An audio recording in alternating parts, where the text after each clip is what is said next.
Yes, it happened. Adam Schefter, every single Tuesday with us after 8 a.m. Eastern, told us he believed it would happen leading into the summer, and at some point before training camp, the Brock Purdy contract extension.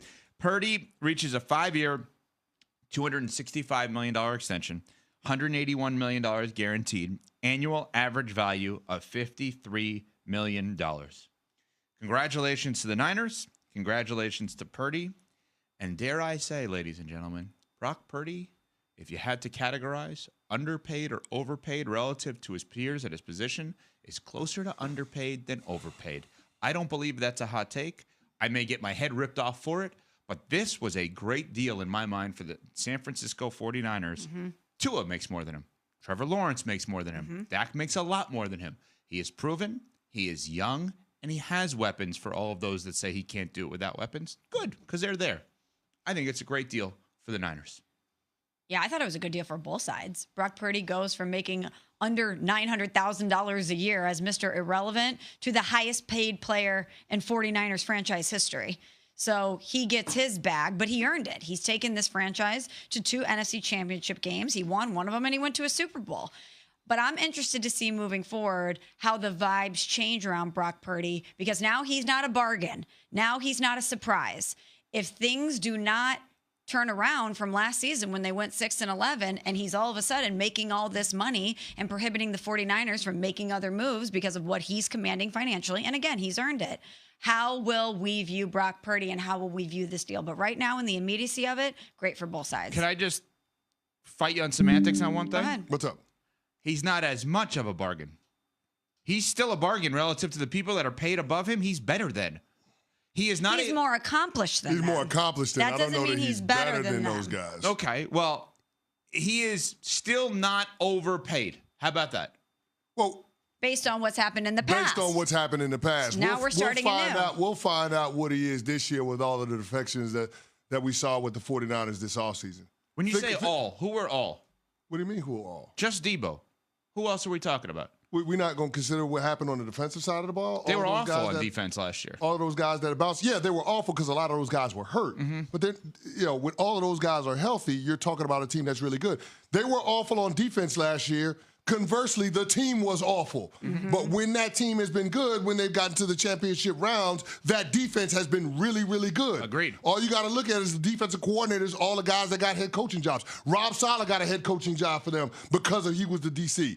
D'Amico Ryan's got a head coaching job because he was the DC. Mm-hmm. That defense has, in a lot of ways, been the bus driver for the championship runs that the 49ers have been on. Agreed. Yet they haven't been able to win the championship. So this is a hell of a contract to dole out to a quarterback that has won you absolutely nothing.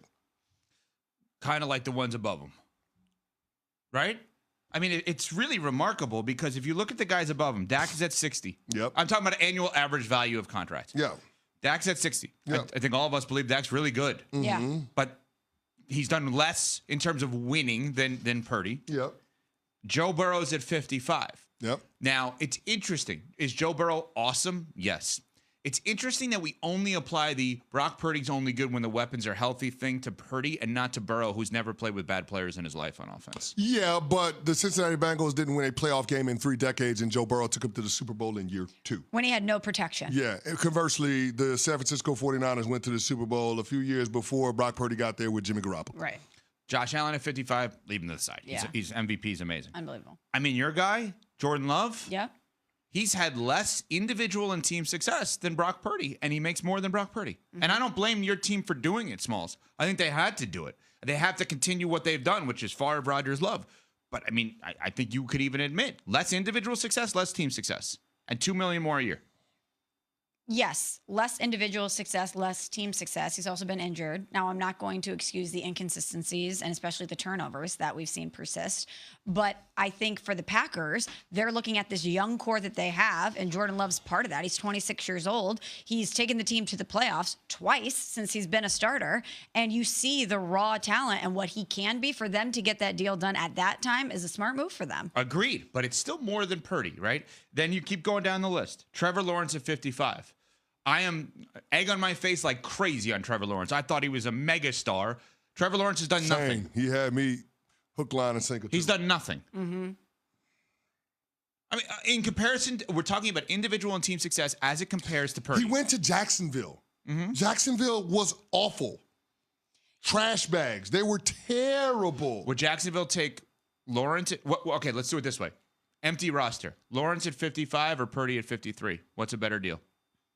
We're starting an expansion team. I don't know the answer to that. Well, Like, if I'm starting an expansion team, I want the quarterback that has more dominant traits. Yeah, I would still go. I would still go with Trevor Lawrence. Okay. Yes. But the thing with Trevor Lawrence is, yes, he went to Jacksonville, and yes, the Urban Meyer situation was an absolute disaster, and I'm not going to fault him for that. But C.J. Stroud went to Houston, where a pastor was running the team. It was the biggest hot mess maybe in sports. Jayden Daniels went to Washington. Again, I know new regime had come in at that time, but he started things off with them. They won 4 games the year prior. Jared Goff with the Lions. Jared Goff with the Lions. Like, I don't give Trevor Lawrence a pass because he went to Jacksonville. I'm not giving him a pass, but I'm also not going to sit here and say that Brock Purdy would have been more successful than Trevor Lawrence if he went to Jacksonville. Fair. You know, Brock Purdy has been in a pretty good incubator with the San Francisco 49ers. You sure have. Yeah. And they paid him as such because they didn't pay him top of the market. They actually gave him, I would have to do the math exactly on this, but you kept saying 20% of the cap. And I think that's what they basically did. Yeah, it's a great deal. I mean, it ends up being $45 million when you factor in the last year of his rookie deal as a part of the extension, right? It's 6 years, $271 or so odd million. That ends up being $45 million a year. That's exactly what we heard this offseason when it talks about the initial offers that the San Francisco 49ers have made. Now, in terms of new money average, it's $53 million a year, and he gets $181 million guaranteed. I think it was a deal that was too good to pass up on for a guy that was the 262nd pick in the 2022 draft. So, I mean, he did well for himself. They gave him an offer that he couldn't refuse, and he took it. But we're going to find out whether or not it ends up being a, quote, good deal for the San Francisco 49ers moving forward, because that contract now keeps you from spending top-of-the-market money on other position players that have been integral to the 49ers' success over the last half-decade. We are on Sportsmanlike here on ESPN Radio, ESPN 2. We are presented by Progressive Insurance. There's one more guy that makes more per year. Pretty sure the Dolphins would be comfortable reducing their cap number to get to Purdy over Tua. Tua's at 53.1. Purdy's at 53 per year.